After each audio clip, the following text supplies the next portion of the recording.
Okay, let's just dive right in.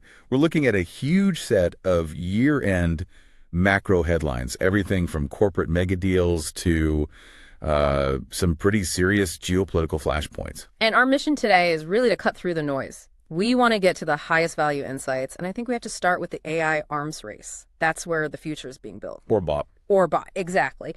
Because the numbers we're seeing, especially on chip demand from Asia, they paint a picture of a strategic war for compute power. So we're seeing NVIDIA pushing TSMC pretty hard, right, to boost production of their high-end H200 chips, They're under immense pressure. And the reason why is that order book. particularly from China. Yes, we're talking about reported orders that are exceeding 2 million units just for 2026. 2 million. Just to put that into perspective for you, that's not just scaling up. That is a massive multi-year strategic procurement effort. And we can actually trace that pressure to specific players. I mean, look at ByteDance. TikTok's parent company. Right. They're reportedly planning to spend an astronomical 100 billion Chinese yuan. Which is tens of billions in US dollars. Tens of billions. And what's really crucial here is that this huge investment is contingent on regulatory allowance. It's a very high-stakes bet that they can somehow get ahead of future U.S. export controls. So it's not just a capital expense, it's a hedge, it's risk management. It is. And that pressure, it's immediately spilling over into the M&A landscape. We're seeing companies buying assets and talent instead of waiting around to develop them internally. Which brings us to Meta's acquisition of a company called Manny's, $2.5 billion. Yeah, and Manus is fascinating. The significance here goes way beyond just the tech. So what's the angle? This acquisition is critical because it might just open the doors for other China-linked AI startups. You know, startups filled with world-class engineers, giving them access to the U.S. market, to U.S. capital. Wait, so Meta's basically becoming a kind of safe harbor, a clean room for high-value talent and IP that might otherwise be, frozen out by all these geopolitical tensions. That's the theory. If a company can prove its IP is now insulated under a U.S. corporate umbrella, that completely changes the risk calculus for venture capitalists. It's an early play for human capital. Exactly. These are strategic acquisitions. They're designed to de-risk key engineering teams and technology from that ever-present threat of future sanctions.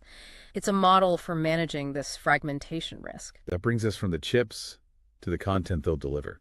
Because the streaming wars are also coming to a head, aren't they? With Warner Bros. Discovery. It looks like it. After months and months of speculation, it seems like WBD is making a definitive choice. And they're expected to reject the amended bid from Paramount Skydance. That's what we're hearing. Their preference seems to be aimed at a potential partnership or deal with Netflix. Which tells you where they see the long-term value. Netflix is still the global destination. It's perceived as the port in the storm, yeah. Global distribution and stability.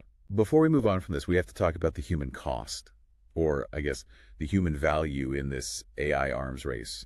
The compensation figures from OpenAI for 2025 are staggering. Staggering is the right word. Yeah. Record stock-based compensation. What was the average? It averaged out to approximately $1.5 million per employee. Wow. And that figure tells a story. It underscores the phenomenal, almost unsustainable premium being placed on specialized AI talent. These new tech giants are forced into these radical retention efforts just to keep their teams from getting poached. And as they scale, the regulators circle. Inevitably. We saw that with Disney, right?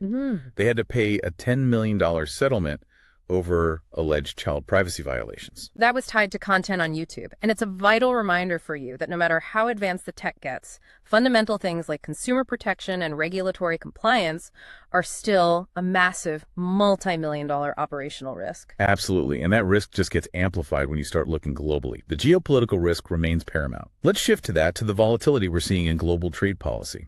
I think the core takeaway here is that tariffs are now a permanent fixture. They are an institutionalized tool of U.S. trade policy, regardless of political outcomes. So we're hearing the incoming administration already has a contingency plan for a new tariff wave if the Supreme Court invalidates the current ones. That's the report. And the implication for you is that the U.S. commitment to using tariffs as a primary tool is now independent of judicial review. It's just how business is done now. Meanwhile, China is making its own strategic moves, tightening controls on key commodities. Very pointed moves. And it's interesting which commodities they're choosing. For instance, silver.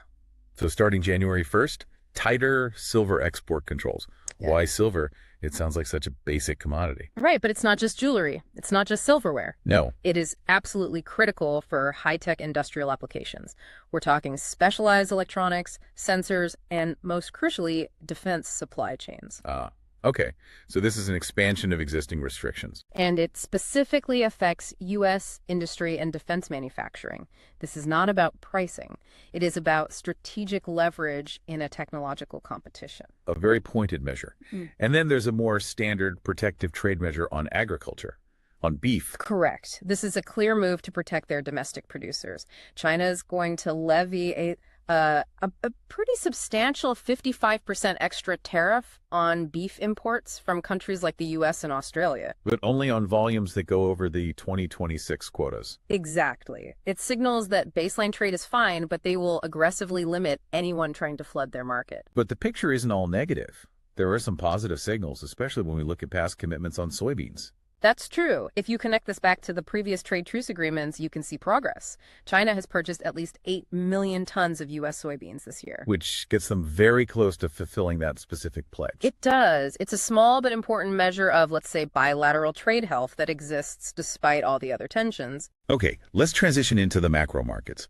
Because despite all this tariff talk, despite the Sell America trade we heard about earlier in the year, U.S. markets have shown just incredible resilience. They're tracking to end 2025 near record highs. So what were the catalysts? What was powerful enough to do that? The domestic drivers were just incredibly robust. You're looking at three main factors. First, the AI boom, which just keeps pouring capital into key sectors. Right. Second, a remarkably resilient domestic economy. And third, the really crucial anticipation of Fed rate cuts that lifted sentiment all year. What's so fascinating, though, is the contrast between the stock market and the currency market. The U.S. dollar is telling a completely different story. It's a critical divergence. The dollar is tracking for its biggest yearly decline since 2017. So if stocks are all about domestic excitement, the dollar is weighed down by global realities, specifically tariff fallout, those same Fed rate cuts, and pretty significant policy divergence. Other central banks are moving differently, making the dollar less attractive. And that's a key divergence for anyone making global investment decisions. What about manufacturing health? How did China's manufacturing sector close out the year? On an upswing, actually. For the first time since March, their manufacturing sector returned to expansion territory. Driven by what? A definite pickup in both output and demand. That's a key positive signal for global supply chains heading into the new year. And what about South Korea? How are they handling inflation? Are they ready to pivot on rates? Inflation did ease right in line with expectations, which is good, but it's probably not enough to get the Bank of Korea to move away from its hold stance. They're signaling they want to see it truly defeated before they make any moves. Looking ahead to 2026, what are the big players, the bankers, bracing for? They are bracing for a massive year of mega deals. They're specifically eyeing three areas. First, a wave of corporate spinoffs, large conglomerates shedding non-core assets. Second, big M&A activity in the crypto space as that sector matures. And third, increased participation from sovereign wealth funds.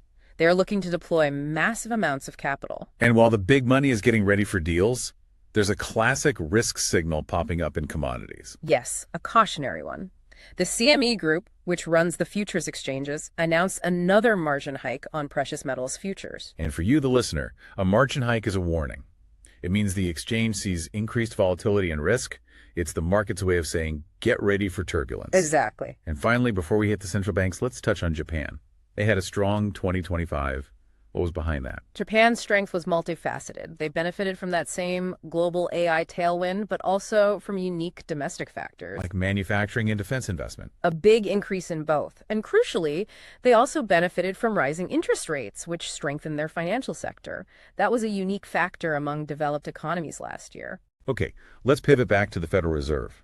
The December FOMC minutes revealed some interesting dynamics about future rate cuts. It's not a unified front, is it? Absolutely not. While the minutes did indicate most members supported lowering rates soon, it was also clear that significant internal divisions remain. So the debate isn't if they cut. It's about the speed and the scale, and that adds real complexity for anyone trying to plan for 2026.